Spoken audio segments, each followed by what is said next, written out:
व्यक्ति को अहंकार नहीं करना चाहिए, इससे दूर रहना चाहिए।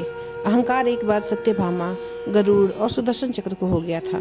फिर क्या हुआ आइए जानते हैं। इससे पहले अभी तक आप हमारे चैनल को सब्सक्राइब नहीं किए हैं तो अभी कर लें। एक बार श्री कृष्ण द्वारका में रानी सत्यभामा के साथ बैठे हुए थे। उनके निकट ही गरुड़ और सुदर्शन चक्र भी विराजमान थे।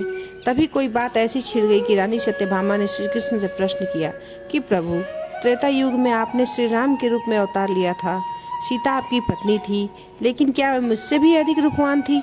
भगवान श्री कृष्ण समझ गए कि रानी सत्यभामा को अपनी सुंदरता पर अभिमान हो गया है।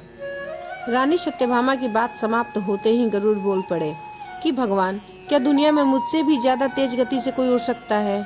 इसके बाद सुदर्शन चक्र का भी अहंकार जाग गया और वे भी बोल पड़े कि प्रभु, क्या संसार में मुझसे भी शक्तिशाली कोई है? श्री कृष्ण समझ गए कि इन तीनों को अपने ऊपर अहंकार हो गया है। अब कुछ ऐसी लीला करनी होगी जिससे इन तीनों का अहंकार दूर हो सके। तब भगवान गरुड़ से बोले कि गरुड़, हनुमान को बुला लाओ। उनसे कहना कि भगवान राम माता सीता के साथ उनकी प्रतीक्षा कर रहे हैं। गरुड़ हनुमान को बुलाने के लिए उड़ चले। सत्यभामा से भी श्री कृष्ण ने कहा कि देवी, तुम श्रृंगार करके तैयार हो जाओ, और श्री कृष्ण ने राम का रूप धारण कर लिया। भगवान श्री कृष्ण ने सुदर्शन चक्र से कहा कि तुम महल के प्रवेश द्वार पर पहरा दो और किसी को महल में प्रवेश न करने देना। भगवान की आज्ञा लेकर सुदर्शन चक्र प्रवेश द्वार पर बैठ गए। उधर गरुड़ हनुमान जी के पास पहुँचे और प्रभु का संदेश सुनाया। उन्होंने कहा कि श्री राम माता सीता के साथ द्वारिका में आपसे मिलने के लिए प्रतीक्षा कर रहे हैं। मैं आपको अपनी पीठ पर बैठाकर शीघ्र ही वहां ले जाऊंगा। हनुमान जी ने कहा, तुम चलो, मैं आता हूँ। गरुड़ ने मन में विचार किया कि हनुमान जी वृद्ध हो चले हैं, ये कैसे जल्दी पहुँचेंगे।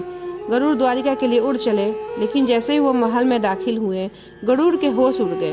उनके सामने हनुमान विराजमान थे, जो उनसे पहले ही महल पहुँच गए। यह देखकर गरुड़ का सिर लज्जा से झुक गया। हनुमान जी को देखकर श्री राम ने उनसे पूछा कि पवन पुत्र, तुम महल में कैसे प्रवेश कर गए? क्या किसी ने तुम्हें रोका नहीं?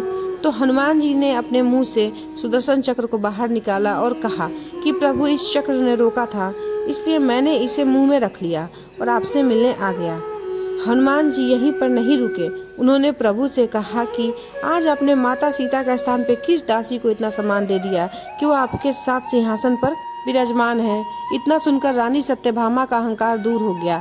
इस प्रकार भगवान श्री कृष्ण ने एक बार में ही तीनों का अहंकार समाप्त कर दिया।